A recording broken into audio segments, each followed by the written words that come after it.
Про Ил-2 еще летая на МиГ-3, мы уже знали, что Ил-2, как говорится, в стапелях. Ил-2, наверное, как это вот ни странно, не удивительно, да, он как бы без больших особенностей, так скажем, прошел первый вылет. То есть, если брать МиГ-3, то там были узкие моменты, значит, были сомнения. На МиГ-3, например, после взлета мы тут же попали в капкан. Пока мы рулили, бегали, сел аккумулятор, да, и в результате на вот этих двигателях оказалась особенность, что подсевший аккумулятор даже при работающем генераторе приводит к занижению приборов, показаний. То есть в результате я пока выруливал, бегал, у меня температура была порядка 110-120 градусов воды. После взлета вдруг я обнаруживаю, что температура 50 градусов. Да? Соответственно, первое желание закрыть. Но к чему это может желание привести? Желание может привести к тому, что ты перегреешь двигатель, он у тебя становится в воздухе. Вот первый испытательный был полет на МиГ-3. То есть я принял решение там буквально незначительно прикрыть. Значит, сразу засомневался в показаниях прибора, соответственно. Но, тем не менее, оперативно, значит, сделал самый минимум для того, чтобы почувствовать самолет, чтобы понять, как на нем садиться. И тут же произвел посадку. Это МиГ-3 был. То есть все было скомкано, быстро и в состоянии, так сказать, ожидания, значит, отказа двигателя. Да. Потом уже мы разобрались, все проверили, зарядили, значит, аккумулятор, дальше продолжили работу. Но вот такой опасный как бы момент. С Илом было все иначе. Да. То есть самолет сразу шел нормально, сразу никаких особенностей больших не выявлено было. Буквально я один день побегал, порулил, значит, поднял хвост. Самолет очень мне понравился. Длинный хвост, хорошая управляемость на земле. Вот. Затем в первый день вылета единственное, что было, как всегда, очень мало времени. Нас поджимал регламент работы аэродрома, поэтому пришлось все делать, как говорится, с последней плиты. Соответственно, сделал я 2 пробежки с коротким подлетом. Буквально он оторвался, пробежки были до скорости 150 км в час. Затем после уборки двигателя на малый газ на этой скорости подлетел и сел. Но для меня сразу стало понятно, что самолет простой. То есть вот эти 2 подлета, они, собственно говоря, для меня, так скажем, выработали алгоритм дальнейшей работы. После этого сразу я принял решение, что надо взлетать. Взлет удивительно оказалось, что самолет оторвался на скорости где-то 135-140 км в час, полетел спокойно. На скорости 150 км в час он как бы упирается, значит, необходимо его переломить, отдачу ручки управления от себя, чтобы разгонять дальше. Затем со щитками, выпущенным на взлетное положение, он разгоняется до 190, там опять как бы появляется такой упор. Ну и на скорости 190 вот я набрал 500 метров, вот, убрал щитки, вернее, щитки я убрал на 200 метров, разогнал скорость где-то 210-220, набрал 500 метров, разогнался до 150. Самолет был не оттримирован, да, поэтому, вернее, не отрегулирован.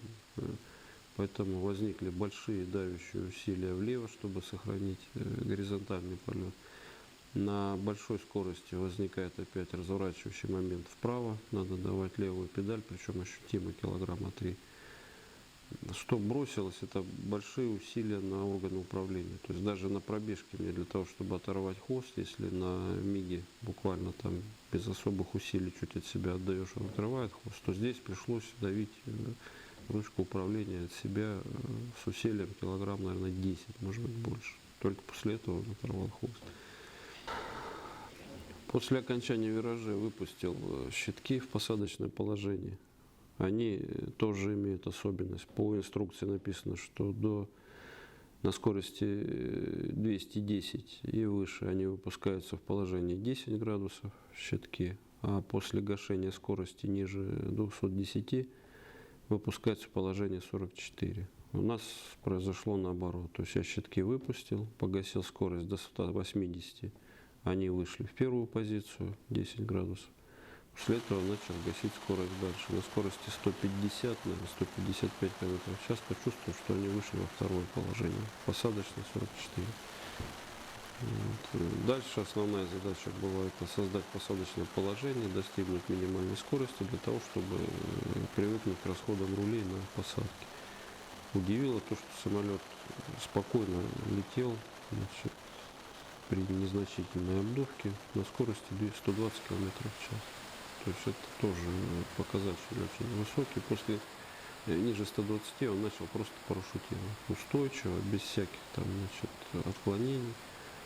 Вот. То есть запас по сваливанию на посадке не очень высокий. Причем положение на скорости тангажа, на скорости 120 км в час, оно было выше посадочного. То есть тангаж был больше, чем посадочное положение.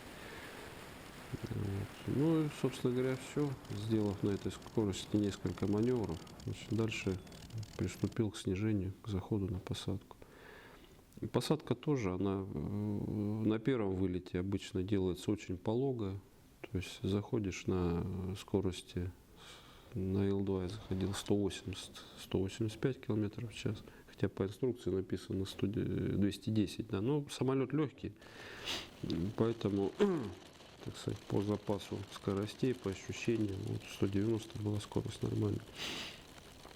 Подошел к полосе и плавно прибрал газ. Ну, собственно говоря, какая особенность? Убираешь газ, и самолет практически без вмешательства летчика тут же увеличивает тангаж, занимает посадочное положение и на скорости на километров 135-130 касается земли.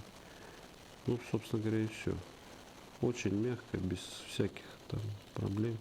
Причем грубые посадки, вот в программе «Время» там заснято было, да, вот эта грубая посадка, когда я второй полет строем уже выполнял, вечер, значит, заход с курсом 187, уклон полосы был вниз, скорее всего, я его прозевал, выровнял высоко, я уже увидел, что я высоковато выровнял, но вмешиваться не стал, да, сел как бы грубовато, с плюхом, но что удивляет, что самолет никаких, значит, негативных, значит, действий не совершил.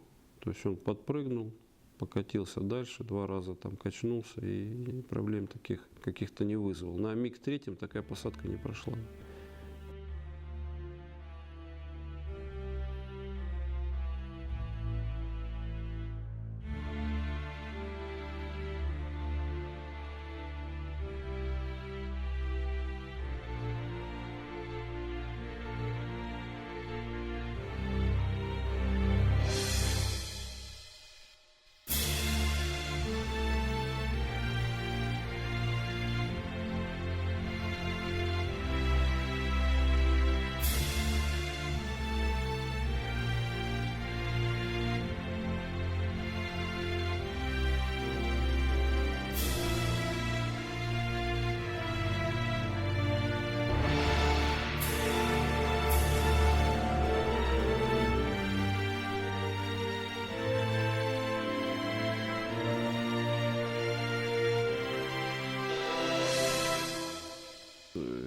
Первоначальная оценка, что самолет как бы доступен летчикам вот, ниже средней квалификации. То есть, если говорить о МиГ-3, то немногие из сегодня мне известных пилотов, да, из моего окружения на этом самолете слетали, буквально бы 2-3 человека я бы допустил. То на Ил-2 можно сказать, что мне понятно, почему этот самолет имел массовое распространение. Вот, поэтому вот первые впечатления такие. Легко сохраняет, хорошо сохраняет направление. Да. После этого уже вчера были посадки с боковым ветром. То есть абсолютно без каких-то сложностей. Садится со сносом. Тут же после приземления исправляет, значит, этот угол сноса. И довольно-таки легко все выдерживается. Ну, сейчас самолет без вооружения, да, то есть он как бы в облегченном варианте. Каких скоростей достигли? Ну, вот вчера в горизонте, максимальная скорость, которую я в горизонте значит, достиг на номинальном режиме работы двигателя, 380 км в час. 350-380. Единственное, что, конечно, 380 это уже управление двумя руками. То есть по мере увеличения скорости нагрузки на управление становятся значит, очень существенными. Но опять же, вот по тангажу он похож на МиГ-3. То есть по тангажу вот, значит, переламывание, значит, взятие ручки на себя, конечно, первоначально усилие есть, но в момент возникновения перегрузки это усилие существенно снижается. То есть у него тоже, как у МиГ-3, значит, задняя центровка, у МиГ-3, по-моему, 25-26%, у этого самолета до 28-29%. Ну вот так, назад боевой разворот выполнили. То есть как ощущение, как самолет себя ведет во время боевого разворота? В принципе, наверное, так они и выходили после атаки. Если... Нет, ну конечно, так и было. Ну вот опять по тангажу он как МиГ-3, да, по, как бы сказать, динамике, да, его, конечно, сложно переломить. Вот МиГ-3 тот с хорошей перегрузкой очень хорошо переламывается. Вот у этого масса больше, его очень как бы так тяжеловато сдвинуть. Но зато набирает он, конечно, вот эта масса, да, стремительно на этой скорости.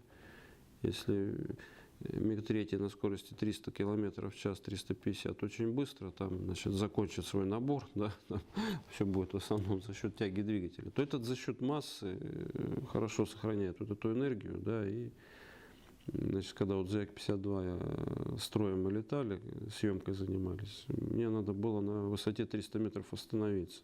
Я поубирал и обороты, все, что можно. Он все равно проскочил до 400, да, то есть вот эта инертность, конечно, отмечается.